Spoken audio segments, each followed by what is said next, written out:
Hey, my name is Cedric Waldburger, and for the last 20 years, I've been infected with this startup bug. When I was 14, I started my first company, and ever since, I've been involved in early stage ventures in one role or another. For the first 15 plus years, I've been involved as a founder, and then 6 years ago, I first started to invest into companies as an angel. And I really enjoy this role to support founders with both financial means, but also, and more importantly, with experience. And so a couple of years ago, I started Tomahawk.vc, my own venture firm, to invest in early stage technology startups. Today, I want to share my experience for when it comes to creating term sheets and offering them to founders. When you think of term sheets, there's two obvious terms, round size and valuation, that come to mind. There's many more terms in a term sheet that are just as important. In this video, we're going to cover 3 of them. Before we start to talk about individual terms, here's how we start our term sheets. Depending on the jurisdiction that we invest in, we look for a generally accepted term sheet template.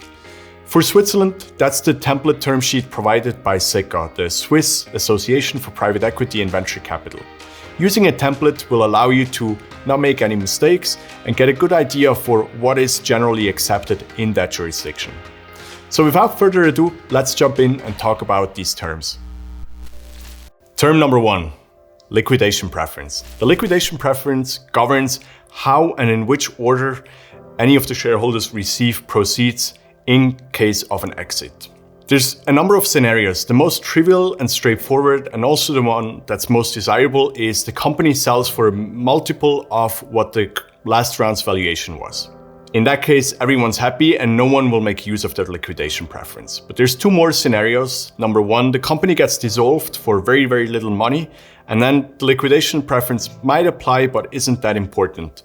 But then there's a 3rd scenario where the company sells for a substantial amount of money, but it's less than the last round's valuation. So let's jump in and look at a real life example.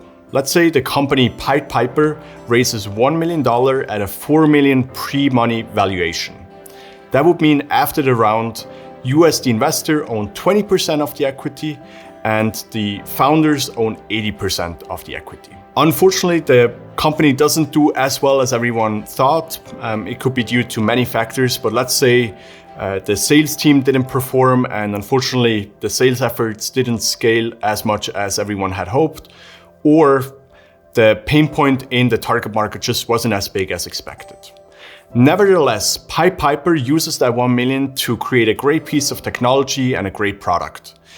That product might still be worth a lot of money to an enterprise in that target market, but it might not be worth more than what the last valuation was. In this scenario, let's say there's an enterprise that offers exactly $1 million to acquire all assets and the company Pied Piper.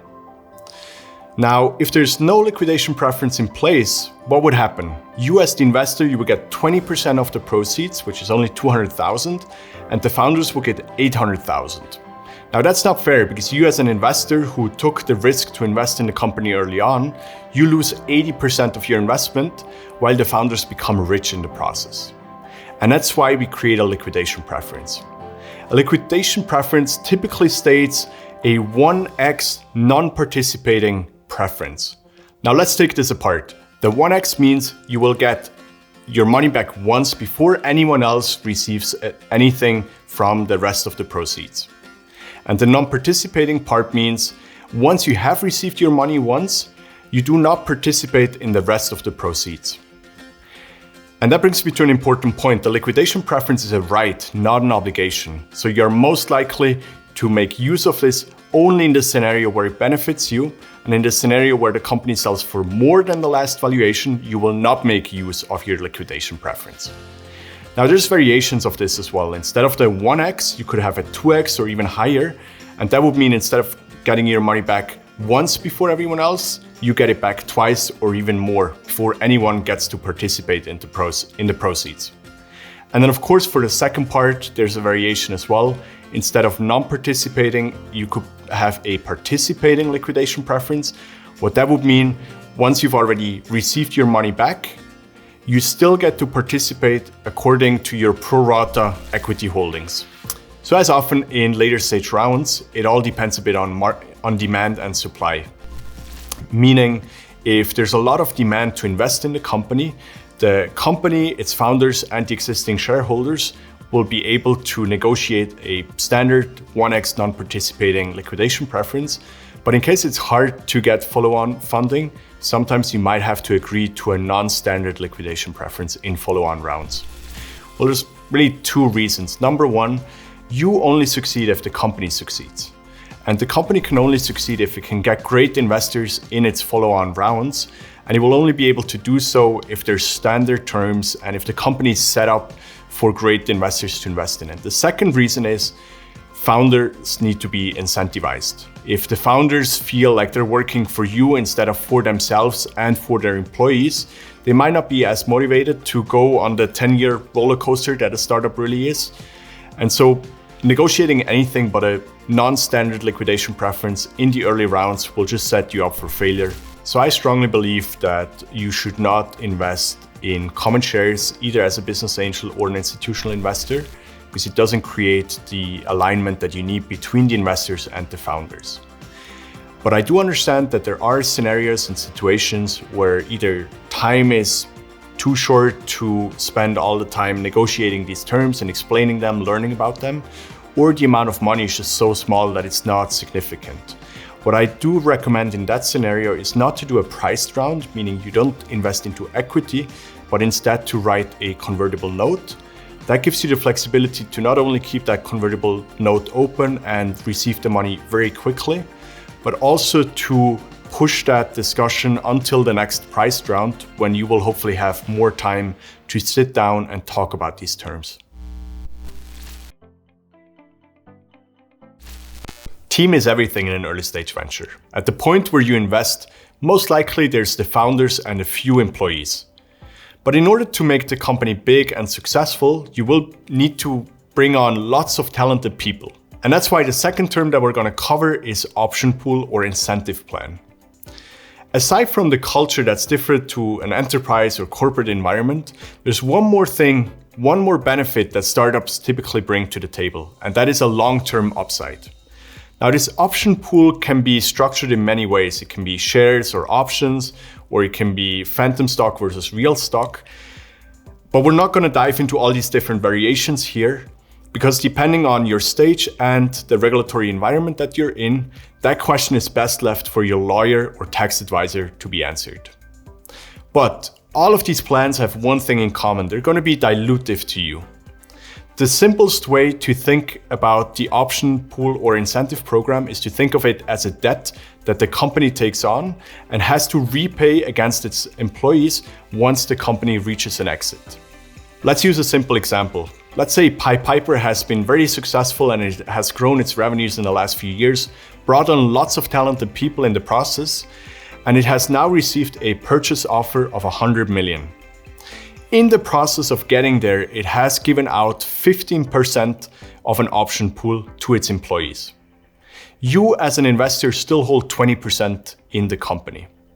Now, instead of receiving 20% of those 100 million, first the company has to pay out its employees, which reduces the proceeds from 100 million to just 85 million.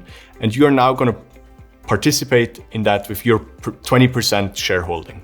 Now, what are some numbers that are considered standard? In the early rounds, depending on how complete the team already is, it's somewhere from 5 to 15%. In every additional round, the incoming investor will typically ask you to increase whatever is left in the option pool to 10%. And then post your Series A, that number will go down as the price and value of each individual share in the company will increase exponentially. So when it comes to how to set up the option plan, my recommendation is to trust your lawyer and tax advisor. Over the years, I've seen all kinds of variations and they all have their pros and cons. So I think it's important to have a differentiated opinion about what's right for that specific case. I personally typically tend to just trust my partners and not get involved personally. The second part, when it comes to administering, meaning who receives shares out of the incentive plan, I think that's important to be involved in the discussion somehow. What we typically see and have made good experiences with is to make that a board matter, where one of the investors or several of the investors become board directors together with the founders. And so it's a mutual discussion around who to assign incentives to and in what way and form. I don't have a clear preference for any type of instrument, but I've seen patterns over the years. Typically in the early stages of a company's lifetime, it's more common to use shares because real shares give employees the idea that they are co-founders, even though they came late to the game. And then later on, in later stages of the company's life cycle, options are a bit more common. They could also have a strike price so that the employee only benefits from the value that they help create and don't participate in the whole value creation. That's been done in the last 5 to 10 years by everyone else that was in the company. We've covered one term for the scenario where things don't go well. And then we've also covered a term that will hopefully increase the likelihood of things going well by incentivizing a much broader base of the team. Now let's cover a third term that specifically covers the scenario where things do go well, the drag-along clause. Let's say Pied Piper has grown rapidly, they've been very successful, and now they found a buyer. Now it's important that they can actually sell the company to that buyer. This might sound trivial, but in practice, sometimes it isn't. There might be one or a few shareholders that do not want to sell their share in the company. And on the other side, you have a buyer that often only wants to buy the company if and only if they can acquire 100% of the company. The buyer that doesn't want to sell their share in the company might have a magnitude of reasons. They might not think that the buyer is a great partner for the future. They might not agree on the purchase price. They might have some personal reservations or whatever it is. They might be able to block this sale based on owning just one or a few shares and ruin the sale for everyone else. In order to avoid that scenario, we put a drag-along clause into place. The drag-along clause in essence means that if a majority agrees to a sale, they can force the minority to go along with it. A majority in this case might not always mean 50% of all outstanding shares, but it could mean a majority of just the preferred shares, meaning the investors, or even the majority of just one specific share class. There's another term that I just want to briefly mention that sounds very similar, which is the tag-along clause. And the tag-along clause protects you as a minority investor in the scenario that a buyer is found that wants to acquire less than 100% of the company. This protects you against everyone else in the shareholder base selling their share but leaving you out of the deal. The tag-along clause, just to briefly mention it, allows you to sell your share at least pro rata if the majority agrees to sell the company. So we as investors, we definitely want to have some sort of say in when and how the company is sold. We don't need a veto right, or we don't need to be the only ones defining when and under which conditions it is sold. But I think it's important when you define what the majority is that can enforce a drag-along right, to think about how to align all different share classes. At the beginning, this will mean mostly the founders with common stock and the preferred shareholders with the first investors.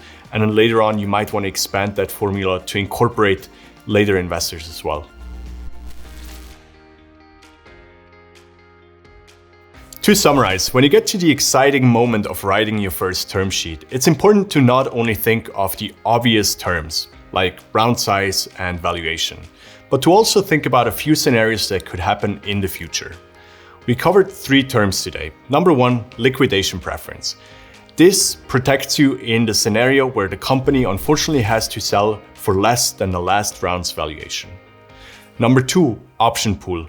This is so that the company can incentivize great employees and bring on experienced people early on. And last but not least, drag-along and tag-along clauses. This is so that if the company is successful and it gets to an exit, it can actually sell. And now, good luck and have fun. Venture investing is hard work, but it's also one of the most exciting activities there are.